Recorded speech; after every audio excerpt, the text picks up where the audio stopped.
cu Mihaela, vă rog. Dar cine e la telefon, nu știi să te prezinți? Sunt Maria. Pe tine nu te-au învățat părinții tăi cum se vorbește la telefon, dragă? Mihaela a ajuns acasă? Nu e acasă. N-a ajuns acasă nici acum. Ce vrei tu cu Mihaela? Ce vreau? Vreau să tundem asfaltul. Vreau să vorbesc cu ea, normal. E cu fetele la film. Ei, e la film, nu e la niciun film. Cum nu e la film? Nu e, domnule, la film, că am fost toate la film și s-a terminat acum o oră și ceva. Aoleu, păi Mihaela unde e? Nu știu, eu vreau să vorbesc cu ea. Ea a zis că se duce acasă.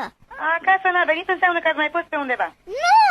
Nu minți? Să moară papagalul meu din colivie dacă vă mint. Aoleu, cum vorbești? Că nici n-am papagal, freieră. Iată-mă pe maică ta la telefon. E la mamaie, vine mai târziu. Ați fost la cofetărie? N-am fost, domnule, la nicio cofetărie. Aoleu, băi nene. Vezi că Mihaela n-are voie nici la cofetărie, nici la pizza? E grație, așa suntem toată familia. Da, doamne. Likey